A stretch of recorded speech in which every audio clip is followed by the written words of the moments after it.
ایک مسلمان پر سب سے پہلی چیز جو واجب ہے وہ یہ ہے کہ ایک مسلمان اپنے رب کو پہچانے، اپنے نبی کو پہچانے اور اپنے دین کو پہچانے۔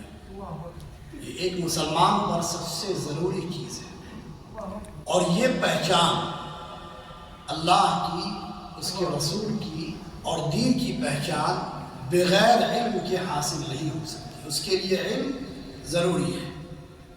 اسی علم کے ذریعے ہم اپنے رب کو پہچانیں گے اور اپنے نبی کو اور اپنے دین کو۔ سوال یہ پیدا ہوتا ہے کہ آدمی اپنے رب کو کیسے پہچانے گا؟ کیا طریقہ ہے اس کا پہچاننے کا؟ اپنے رب کی معرفت کیسے حاصل ہوگی کسی بھی انسان کو؟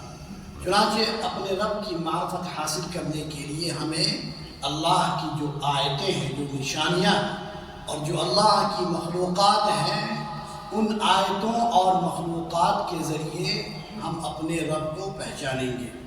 اللہ کی آیتوں میں لیل اور نہار ہے، دن اور رات، یہ اللہ کی نشانیوں میں سے من آیاتہ اللیل والنہار، اور اللہ کی مخلوقات میں سے شمس و قمر ہے، سورج اور چاند، من آیاتہ اللیل والنہار والشمس والقمر۔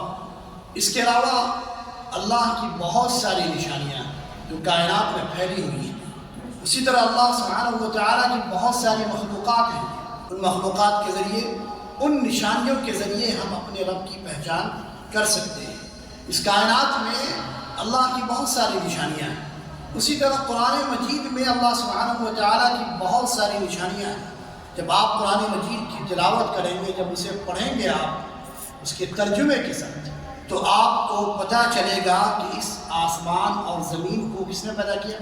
اللہ نے پیدا کیا۔ ظاہر سی بات ہے ساتھیوں، وہ لوگ جو اس کائنات کے خالق اور مالک کا انکار کرتے ہیں، ایتھسٹ لوگ، جنہوں نے اللہ کے وجود کا ہی انکار کر دیا، ان کی بات سنیں گے تو آپ کو بڑا تعجب لگے گا۔ سوال یہ پیدا ہوتا ہے کہ ایک چھوٹی سی چیز کا بنانے والا کوئی نہ کوئی شخص ہوتا ہے۔ یہ چشمہ ہے، اس کا بنانے والا کوئی نہ کوئی شخص ضرور ہے۔ اب یہاں پر سوال یہ پیدا ہوتا ہے کہ اسے بنانے کا علم کس نے دیا؟ اگر آپ تلاش کریں گے اور ان لوگوں سے پوچھیں گے کہ اس سے پہلے جس نے بنایا تھا اس نے علم دیا، اس کو کس نے علم دیا، اس کو کس نے علم دیا، لاسٹ میں آپ اس نتیجے تک پہنچیں گے کہ سب کو اللہ سبحانہ و تعالیٰ نے علم دیا، کیونکہ اللہ نے خود کہا علم الانسان ما لم یعلم، کہ انسان کو وہ علم عطا کیا جو وہ جانتا نہیں تھا۔ یہ لوگ کائنات کی اتنی بڑی چیزوں کا انکار کر دیتے ہیں اور کہتے ہیں کہ خود بخود وجود میں آ گئی، خود بخود پیدا ہو گئی۔ ایسا ہو سکتا ہے؟ ایک معمولی قلم جب خود بخود نہیں بن سکتا، اتنی بڑی کائنات جو آسمان و زمین اور آسمانوں کے اندر جو اللہ کی مخلوقات ہیں، زمینوں کے اندر جو اللہ کی مخلوقات ہیں، یہ خود بخود کیسے وجود میں آ جائیں گے؟ تو جب آپ قرآن مجید کو پڑھیں گے تو پتہ چلے گا کہ آسمان و زمین کا پیدا کرنے والا اللہ سبحانہ و تعالیٰ، اسی طرح آسمان و زمین کی بیچ کی جو چیزیں ہیں جسے اللہ سبحانہ و تعالیٰ نے انسانوں کے لیے مسخر کیا، آپ کتابیں پڑھ دیا، آپ کے انڈر میں کیا، آپ اس سے فائدہ اٹھاتے ہیں، وہ بھی اللہ سبحانہ و تعالیٰ کی ذات ہے۔